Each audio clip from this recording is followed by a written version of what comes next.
Mayor Marcus Blackie and our General Manager Bryan Nicholson. Welcome to another Q&A. Wade, good afternoon. Great to be with you again. G'day, Wade. While ago? November last year, I think was our last. So, six months has elapsed since. That's first quarter of the year now, almost. Well, we're getting to the end. Bryan, you sort of were new in the job when we spoke last. No, you're not new anymore. Everybody knows you, so all settled in. Yes, certainly getting to know a lot of people. Where am I at now?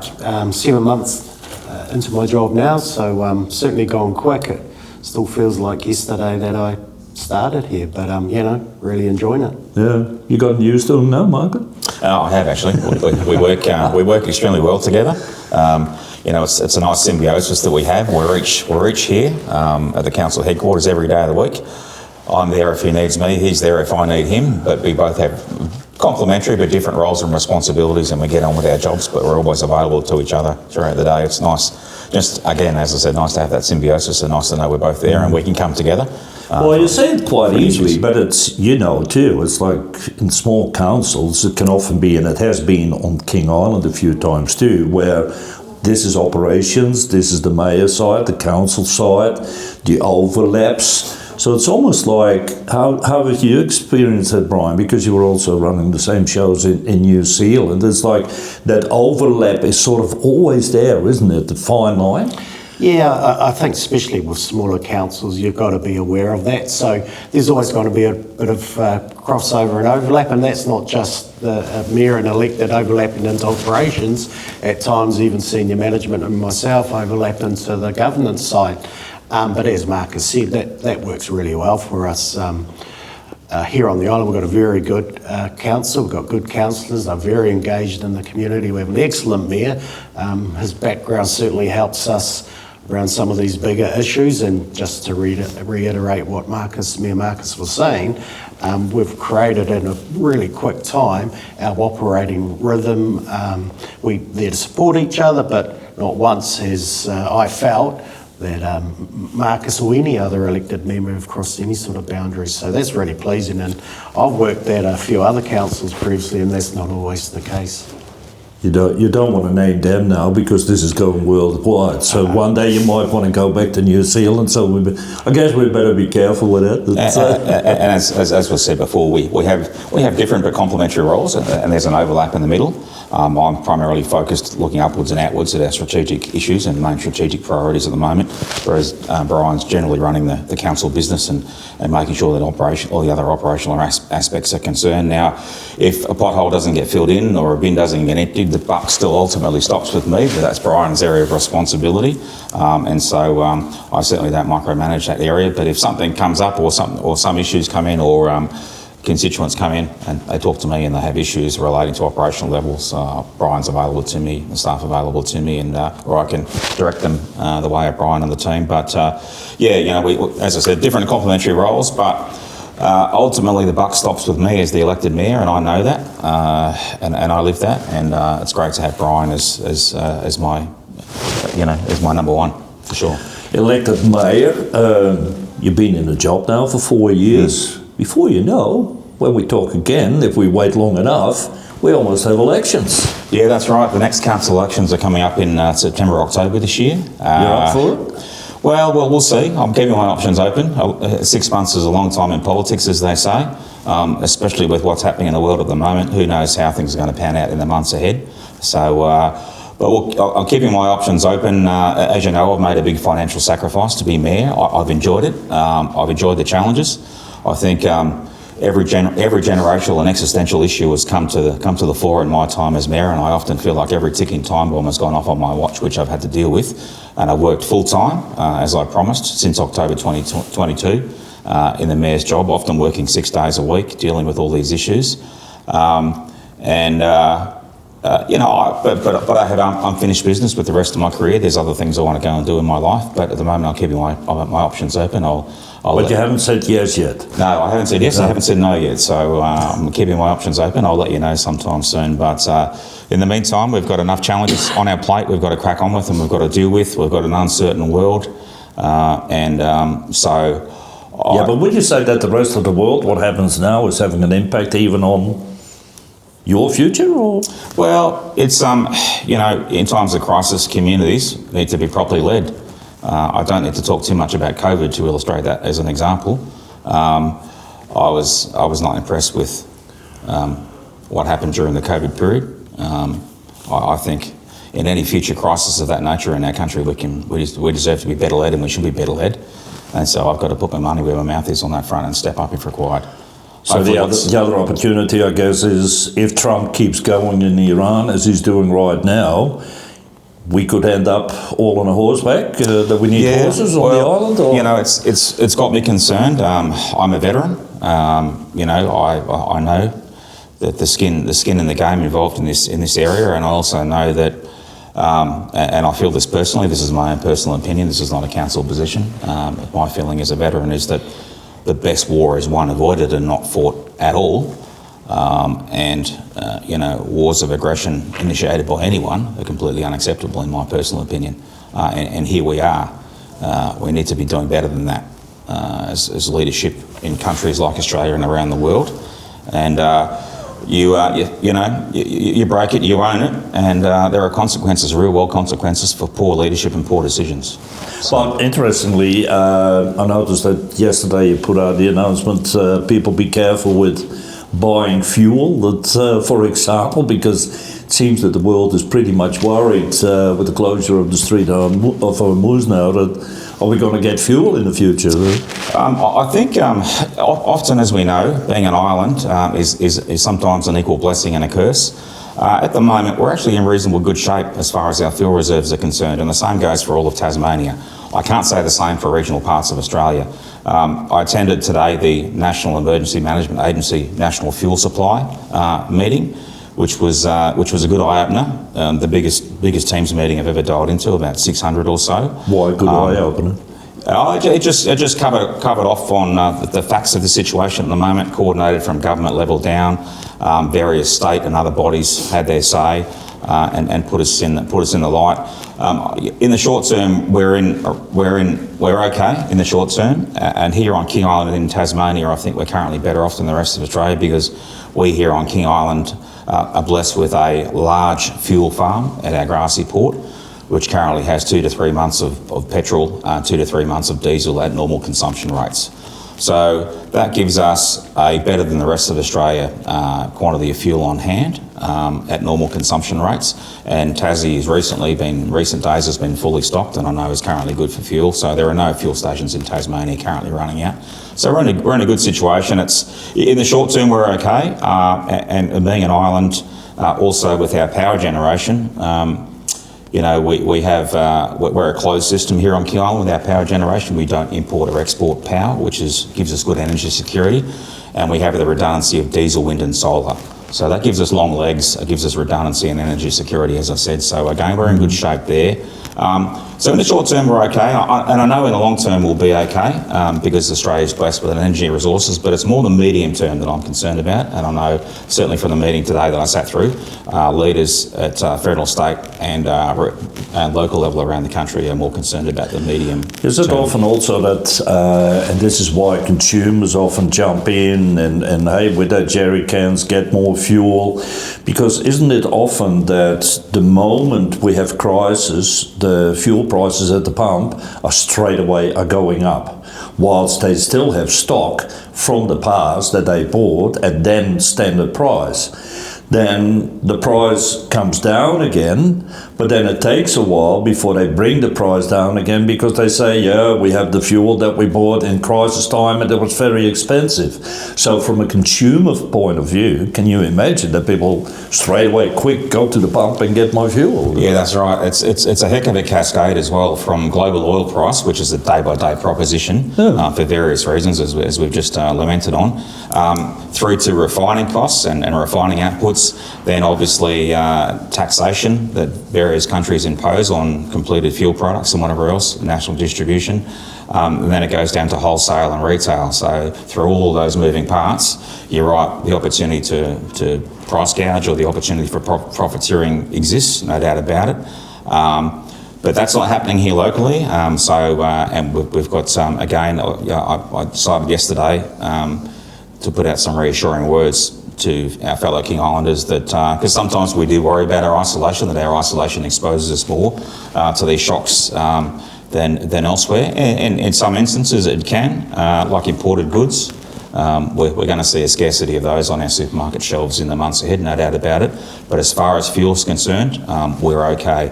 And in particular, we rely heavily upon diesel for farming and agriculture, for powered grid generation, for transport logistics, for council service delivery, and fishing boats too. They consume a reasonable amount of diesel going off to fish for lobster and what have you. So again, I say to all King Islanders, we're okay. So no need to stock up or stockpile or anything like that. We've got plenty of fuel. Our isolation in this case has blessed us with a good, robust supply of fuel. It's more the medium term that I'm concerned about, and we're just going to have to see how things play out at the international and national level for that. Now, Bryan, talking about we have a good team, you said right at the beginning when we started talking. We have seen some turnarounds in staff over the last 12 months. Where would you say, where are we now? The council is fully staffed, or we're still looking for more people, or there's still expansion or even reduction?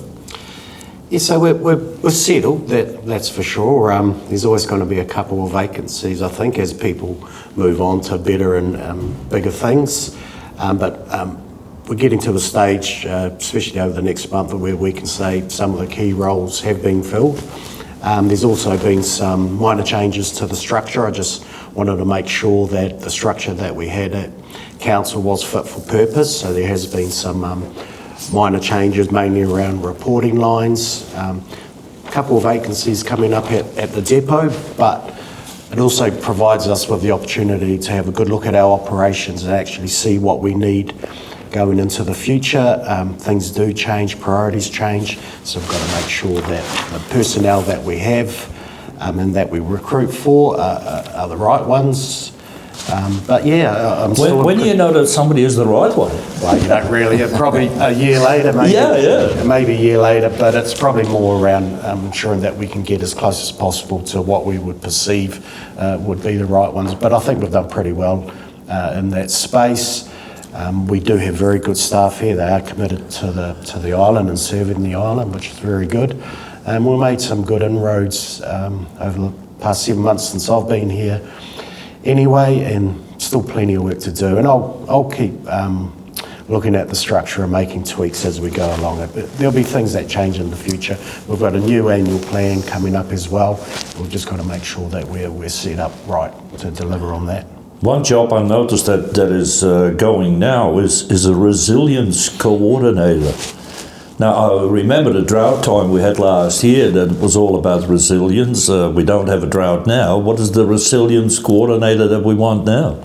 So it is connected to the drought. So it's an externally it's an externally funded role by DPAC. So they want to invest in regional councils to ensure that during this stage, which is effectively the recovery, that we're building some resilience should the drought happen again. We've got some very good processes and some other initiatives in place. So it's a fixed term role for a year, part-time, but they'll be working on developing, well, there is a plan, but looking at that plan and then delivering some of the outcomes. And they'll have a bit of funding as well to be able to deliver some projects. So yes, it is still connected to the drought. So it doesn't always mean that any job that goes out there, that it is a job that is created by council, but it's coordinated by council pretty much, that it comes from a different department, isn't it? Yeah, and that's right. We quite often have a number of those roles that are externally funded to promote some state or even federal government initiatives, anywhere from waste through to the community resilience and other aspects of council. So yes, you may see a role going, why do we need that role? But quite often attached to that is the funding. Now, somebody said to me yesterday when I talked about we're going to have a chat today, they said, ask them, why do we have so much old rusting equipment sitting there at the depot? Old trucks and name it, what are they going to do with it? Yeah, good question, and it's a question that's been asked of me since I've been here, and And we're currently going for a review of all our assets, which also includes our plant. We want to understand the utilisation of our plant to be more efficient. As you know, it costs a lot to replace these items. We just recently had to purchase a new garbage truck, and we're looking at almost $500,000 for a new garbage truck. The last thing we wanted, it's sitting outside in the elements, rusting away. So we are looking at what we actually need going forward, but to understand what we need is to understand utilisation. So we're going to start recording data in terms of that. For those ones that are sitting out there, a lot of them are historic, probably haven't been used for a while, but we're certainly looking at disposing of them where we can as well. And not just our plant as well, even looking across our whole asset portfolio around our buildings, community buildings, land. What do we actually need going into the future? Because the more we hold on to, the more they cost through maintenance, renewals, insurance. So we want to have a good look at all that. So we're only actually got what we need now and into the future. Anything surplus will be put forward to council to consider what their future looks like. As everybody knows too, King Island is a harsh environment on machinery. I mean, ideally we want to get 10 years out of our... But then we buy harsh equipment, don't we? Well, I mean, always commensurate what we can afford, but generally we do try and buy the best because we know it has to live here in a harsh, highly corrosive environment. If we get 10 years return of investment from our major plant equipment, that's a significant achievement. In some cases we exceed that, thanks to the ingenuity of our council mechanic and our works team who look after their kit. But other bits of kit just don't last the 10 years and they're worn out earlier, and that's just the way it goes. Now, I can totally understand, Bryan, and don't take this personally, and maybe Marcus can answer that better, I don't know. Since, well, say in the last 15 years, I've interviewed quite a number of GMs because we went through a couple, and every time I hear sort of like, we want to improve, we want to go better. Is there ever going to be a perfect situation? Because it seems that every time we want to improve, we want to do better, but has it then failed in the past, Marcus, or what is it? No, I think, again, it's like I said to you at the start of the segment, every ticking time bomb has gone off under my watch, and every crisis as happens, it's almost a case of, a crisis comes along, we deal with it, we survive, we get through, and we get on with it as a community. And then just when I'm about to return my focus back to council core business, the very next crisis is banging on the door, or something else comes up that strategic that takes disproportionate focus away. But I think we're a small country council, as you know. We're the third smallest in Tasmania of 29. We're completely isolated. We're 118 years old as a council. We don't get everything right, but we get most things right. And we've got to make the most of every resource we have. We've got to make the most of every ratepayer's dollar that we spend. We try and achieve that, but again, sometimes things, best laid plans and best laid decisions don't work out. Equipment doesn't last, things fail. Sometimes it's best to get out of a certain area of works or service delivery ourselves and subbing it out to an expert and bring an expert in seasonally or whenever it's required. So there's all these moving parts, and we've got a good feel for our requirements. We try and get most of our works done during the summer window when the weather is good. And you'll see that happening soon with our resealing program and a whole lot of other things going, which we can talk about later on specifically. We're getting a whole lot of work done. And only the last 12 months have we had a fully staffed works team as well. Prior to that, we've carried too many vacancies, which has reduced the performance and the delivery of the works team, but now they're fully staffed. We've got our gravel situation sorted. We're doing a whole lot of stuff on that front, aren't we?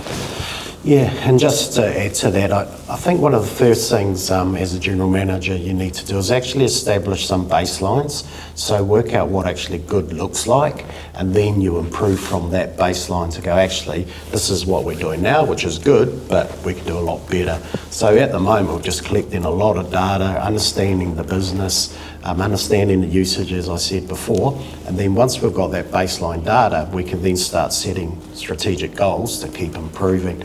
But without that baseline, you can keep on saying, I'm going to do things better and better or be good, but what does good look like? So we've got to establish that first. Now, you were saying, Marcus, that either the financial sacrifices you made to become a mayor, when we talk about the past and what I just asked, is that a couple of mayors ago, if we call it like that, the job here was a part-time job. I know one of the mayors we had spent probably 2.5 days a week on the job. Your predecessor decided that it needed more work. She was retired and made it a 4-day job, never more than 4. You now have made it for yourself, needed or not needed, whatever, a full-time job, which is not in comparison with the remuneration. Is that something then that has to be said to state government and what is going on here, or should you stop and somebody else comes in, makes it a 2.5-day job again? It's what does... I guess, Wade, I'll start off by saying that to be elected mayor is a great honour, and to serve is to make sacrifices. None of us do it for the money. But when you accept and inherit all the responsibility of a jurisdiction and you're working 6 days a week, it's only fair to think that you should be compensated adequately for it. I work usually 6 days a week, including functions and things and whatever else. And the requirements on a King Island mayor have evolved and increased over time, no doubt about it. But I also put it to you that ships don't have part-time captains.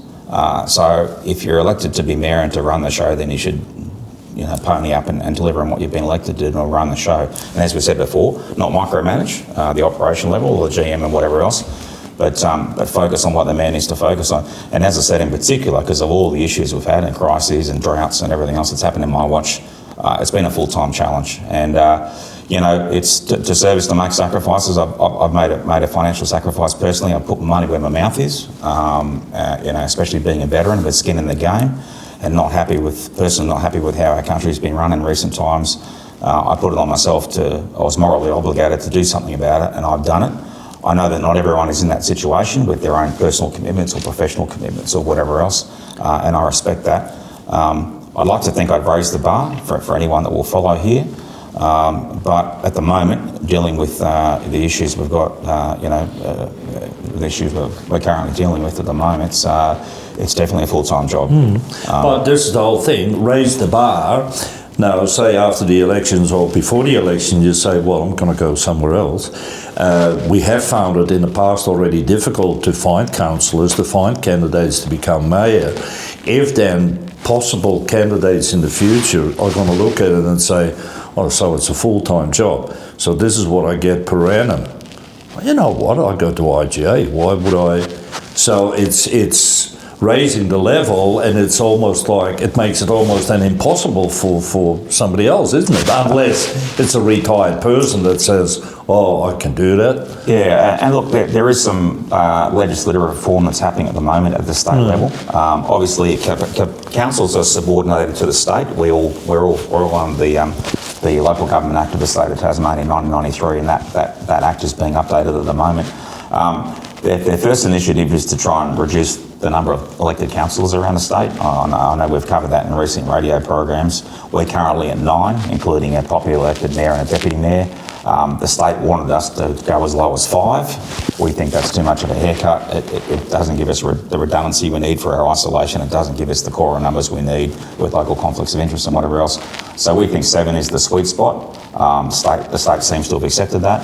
So if we do reduce from 9 elected councillors to 7, and I think they plan to still have a popularly elected mayor, as they should, for the full term, and then the deputy mayor will be elected around the table after the outcome of the election by the new council, which is a reasonable way that other states do it as well.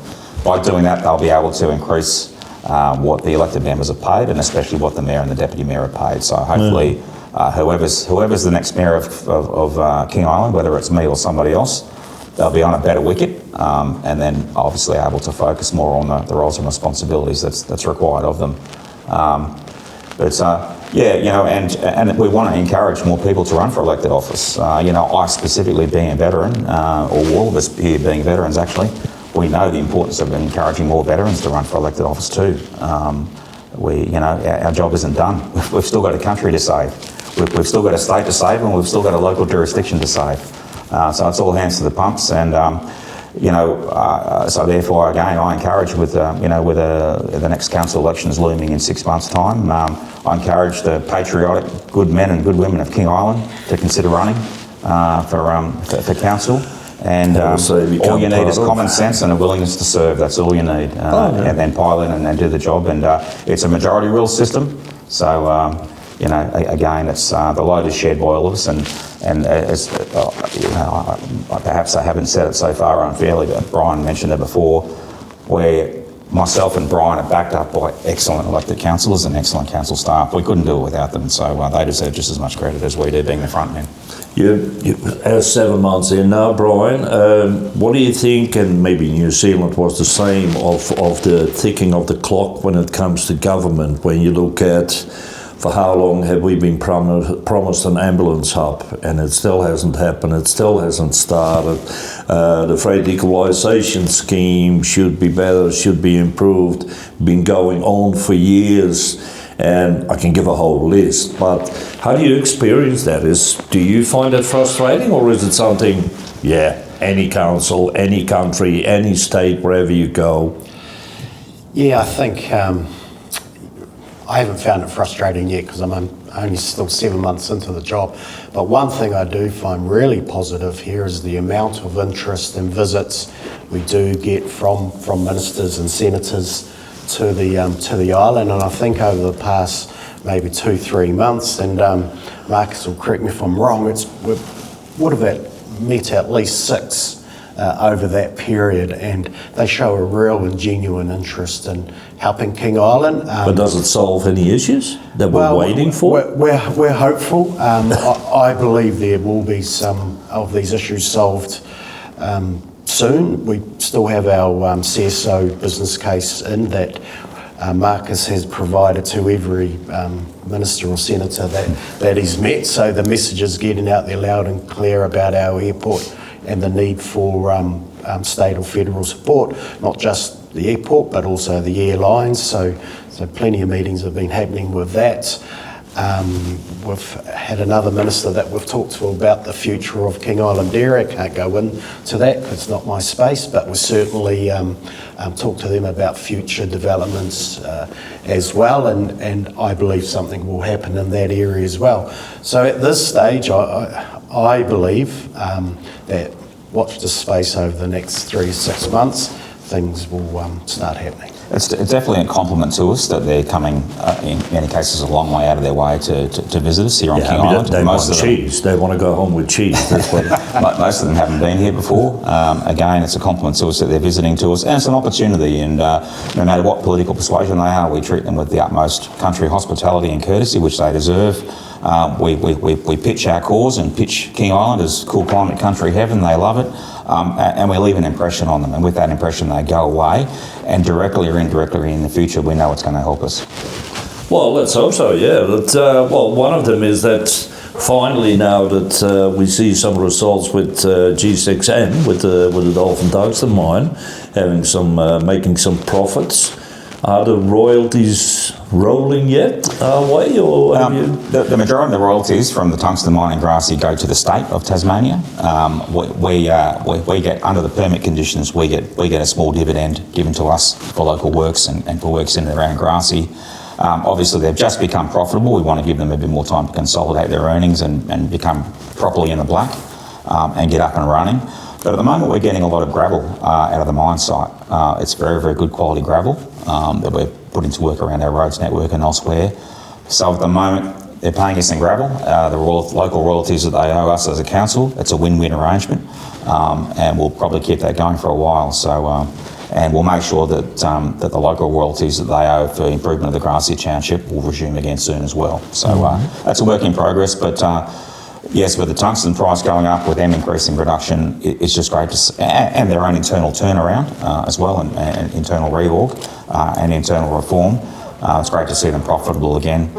They're going to grow and recruit more and increase production further, as I understand it, which should employ more people, hopefully more King Islanders, and hopefully contribute more to our economy directly and indirectly. How critical are the airlines, where people now paying through the nose to go to Tasmania, up and down, flights from Essendon being cancelled as of the 2nd of May, and I can understand all of the arguments and where it's coming from, but it's not going to benefit us, is it? Yeah, look, aviation again has started 2026 as our number one existential and strategic problem that we're dealing with at the moment. It's definitely my number one priority. I'm focused on it. There's a lot happening via the back channels, and I've got to keep the confidence of Sharp and Rex and the state and federal government for the time being. Everything's coming to a head this year, no doubt about it.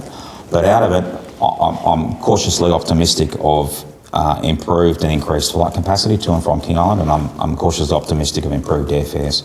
Everything we're doing at the moment and all the liaison and the dealings we are having are trying to find a way to drive down airfares, be it a local fare scheme that's subsidised by the federal or state government, be it other incentives or whatever else. We're working on that at the moment. Rex Airlines were the first airline. We were the first council that Rex Airlines came back to under their new ownership. They see the redemption. They started with us, which is a good omen. We had an excellent, robust discussion with Rex a few months back.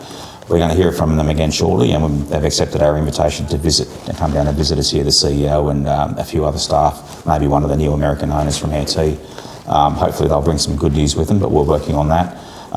There's going to be a little bit of rationalisation this year, so watch this space. But out of it, as I said, hopefully will come increased capacity, more seat availability, and lower airfares. And I also add that, we've got skin in the game on this more than anyone. Our airport is a loss-making entity, and that's in spite of being our most important asset. It works for us every day of the week. It's a 7-day-a-week operation. It's our most important asset. And even at its busiest times, and certain days of the week, our airport is the second busiest airport in Tasmania. Even in spite of all of that, the costs of managing and running an airport complex, the cost of staffing it, maintaining CASA compliance, renders it a loss-making operation. So, is it possible to make it profitable? Well, it's almost impossible in a small place like this, isn't it? Yeah, it is. I mean, regional airports with populations less than 5,000 are running at a loss right around the country. Not to say it can't be done in the future, but we've put together, and Bryan and Malcolm, our Chief Financial Officer, have done the heavy lifting on this, put together a community service obligation business plan that we're tossing at every federal or state department or representative that'll hear our pitch about funding some or part or all of our losses and overheads for running our airport, because as a small isolated country council in Tasmania, we were never originally designed and structured to own a large airport. The airport was gifted to us in 1992 when the federal government divested itself of all regional airports. Was it a gift or a dumping? It was a hospital pass. It was here, you now own it or else. So we took it on in 1992 and here we are today. So I know we can interject a little bit of sense of humour in this, so if we don't laugh, we'll go crazy. But, they say poverty is owning a horse or a swimming pool. Well, try owning a municipal airport. Yeah. Now, Bryan, I had another question from one of our residents on the island, and he said, if I stick to the traffic rules, gosh, some of my trips are going to be very slow. What he was talking about, and we give an example, near Pagara Homestead, there's road work is taking place. You see a sign, road work ahead, 80, 60, 40. You could have to come to a stop if there's a traffic light or not, but not always. Then he was complaining about where he said, first of all, he said sometimes those signs stay there forever whilst there's no work done, so people become slack and say, they're not doing anything. He said, but if I stick to the rule, he said, why not after the work, half the time there's no sign that says end of road work? So in other words, if I follow the rules, I'm going all the way from Pagara Homestead to Curry, 40 kilometres an hour. Well, in a nutshell, it shouldn't be like that. So at the end of the roadworks, there should be a new speed sign saying what that recommended speed, and if it's going back to whatever it was, then it definitely should state that. If any resident comes across anything like that, then call council. if you can, take a photo if you can safely. If not, just give us a call and we'll contact our depot team and they'll send someone out there. So I think we should say for starters also that they're doing a great job and they're working very hard. And I've also spoke to a tourist who said to me, I live in country Queensland and your roads are a lot better than where I live. So from their point of view, let's not try to knock it, but this is what this constituent came up with. Yeah, and it's just communicate with us. And you're right, the team do a great job, and we'll touch on this a little bit later, but there's a lot more works about to start shortly as well. So if there are any issues with that, then please just give us a call and we'll look into it. I'm hoping that's just the one-off where someone's forgotten to put another sign out saying that the roadworks end. But certainly in terms of our roads, I do think overall, considering we are a remote location, we have reasonably good roads. They're our biggest cost as a council, so I think it's around 20-30% of our, if not even more, of our total income gets spent on our roads. The 3 hours, yeah. So yeah, and I still find having commuted in cities and commuted across hours of drive for a previous job, we still can get to most places within the island in a reasonable time frame as well. The biggest complaint about councils when I was growing up, maybe it was the same for all of us, is you'd see 4 councillors on doing roadworks and 3 of them would be leaning on the shovel and only 1 person would be digging. You don't see that these days. The sturdy armpits, you mean, yeah, with a double skin. Now you sort of mentioned it, Bryan. It's a lot of work in the pipeline. Tell us. Yeah, well, so we've got some state work that we're doing in terms of state growth roads. So there will be a lot of activity around Curry and some of our state growth roads as well. We're not quite at the position where we can send exactly where those road closures will be, unless the mayor's just put something in front of me. The hub car park works have started this week. They're in progress at the moment. Everyone can see that happening. We're going to tidy up and seal the driveway up to the hub complex and also the car park out the front. Is that already repairs at a place that only just opened, or is that a finalising of a job that wasn't finished yet at the hub? It's kind of a phase 2, isn't it? Yeah, it hasn't been started yet. So it's one of the last things left to do at the hub. And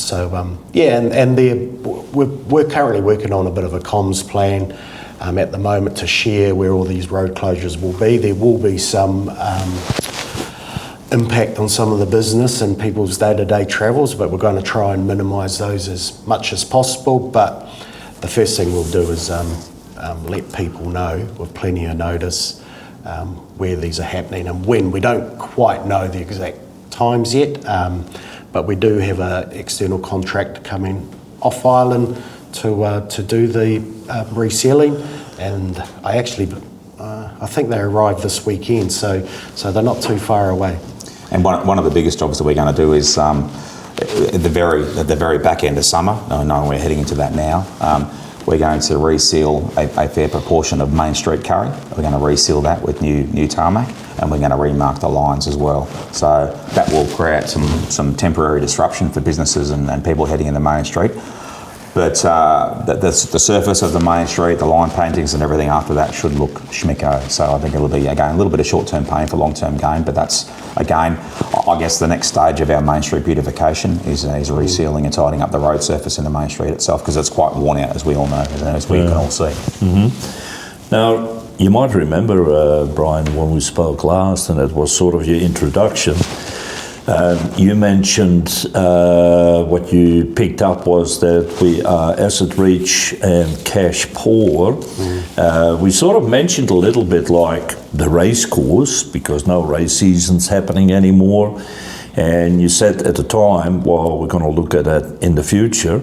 I don't know, how close is the future? In terms of the race course? For example? Yeah, I mean, and I still stand by that comment, even more so now, having a look across our portfolio and understanding our assets and the investment that is required in them going forward, and also our cash position. But what's changed since that our first interview is that we have a very good understanding of that, and we've now got plans to address all of these matters. Starting with this coming annual plan, we believe we'll be able to improve our cash position, but also effectively manage the assets through a land rationalisation project as well to look, and I mentioned it before, to look and understand what we've got and what we need into the future. So it will be a strategic review of that. Specifically around the racecourse, so I have visited the racecourse. Audrey took me around and showed me a lot of the issues with that. There's a fair amount of work that is required at the racecourse. There's certainly, I guess the word would be, there's determination to hold more race meetings, so they certainly haven't put up the white flag yet in terms of that. So I know the committee there is working hard on bringing future races to the island. In terms of some of those assets, yes, as I said before, they do require a lot of work. But we'll continue to work closely with the racing committee to understand how we can help them, noting, and I've been very upfront with the committee, that we don't have a lot of resources available to invest into the facility at the moment, but certainly where we can help. Well, you wouldn't want to invest in a lost horse, no, is it? but if, we can help through advocacy and other ways to support the committee through Tasmanian Racing, etc., to see what they can get through other funders, I guess. And as a council, we will support those initiatives. And as we've said before too, I mean, we're staunch supporters of King Island Racing Club and the great history of horse racing here on King Island. We certainly haven't given up on them, and we hope they make a comeback after their obviously they abandoned this season for reasons well known. We hope they come back. We haven't given up on them. We stand in support of that. They've got issues to work through and logistics and support from Racing Tasmania and whatever else. So, but if they weren't to come back for all those reasons and the expense of running the races and logistics and horse trainers and all that sort of stuff, the only remaining users of the racecourse complex would be the annual show, which really only uses it for a week-long window, and the pony club ad hoc weekends and pony club training and whatever else that they use, and a few stables down the back. So, that wouldn't represent a good return of investment for ratepayers, and we'd have to consider our options then. But that's a fair way down the track, and as I said, in the meantime, we sincerely hope that the race club makes a comeback and horse racing makes a comeback on King Island. But down the track, if it doesn't, that's when we'll have to what about other assets? Make a decision. Well, we're doing a fairly robust audit at the moment of all of our council assets, and an important thing to note here is that unimproved land value has virtually tripled in 12 years here on King Island. So our net worth as a council with the assets and property we own has significantly gone up. How much we've got to work out as part of our asset audit. But same, every King Islander, every property owner, landowner on King Island, their net worth has increased as a result of that as well. So the rising tide lifts all boats. We all win out of that. That'll significantly increase our net worth as a council.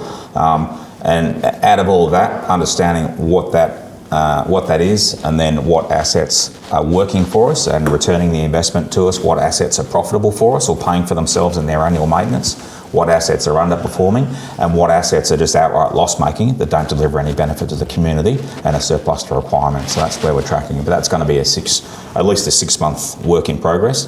And I think that'll feed into some decisions next financial year. Not decisions we're going to be making anytime soon, because there's a fair bit to come together for that, isn't there?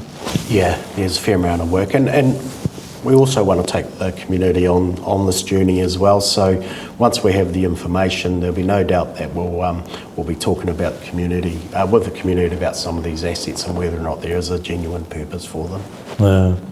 We've been talking 45 minutes, gentlemen. Anything you would like to add, or have I missed out on something? Or? Just a couple of things, Wade, for next week's council meeting, our March council meeting next Tuesday night. We're going to give a long overdue tribute to King Island Airlines, Lee Faulkner and his small team that operates King Island Airlines out of Moorabbin Airport to and from King Island. Is he going to be here this time? Because last time it didn't work out. Last month we were hoping him to be here, and the afternoon of his arrival a bad weather report came in, so that he didn't come here. So we've kicked it into this month, so hopefully good weather next Tuesday. Him and maybe his wife and his small King Island team will make it in here, and we'll pay a long overdue tribute to King Island Airlines. They're, again, for 30 plus years, they've been providing great, reliable service to King Island, flying passengers and freight, over to the other side of Melbourne, which suits a lot of people better. They can leave their cars at Moorabbin, etc. So look forward to saluting Lee and his King Island Airlines team next week at our council meeting, and also next week at our council meeting we're looking to adopt a new pricing and a new simplified pricing schedule for the hub. Obviously, we've been operating the hub complex now for 6 months. Lessons learnt from our first 6 months of operation have showed that we need a simpler and further discounted Well, what pricing you're going schedule. to is like with your pricing, you're talking about hiring. If individuals want to hire or organisations. It's been a huge hit so far, the hub, that's great. The numbers that have gone through and the number of functions and events held there is impressive. But a few customers that have been turned away on account of our pricing schedule, had a few too many moving parts, was charging a little bit too much for locals in certain instances. So we're going to simplify it and reduce the cost further to encourage higher usage. No, nothing further from me. Thanks, Nothing, Wayne. Bryan? No. Well, you haven't got your hammer here, Marcus, where you normally sit for the council meeting, but anyway, we do a pretended hammer then. Gentlemen, thank you very much for your time. Wade, thank you very much, and have a great afternoon, everybody. Thank you. Thank you very much.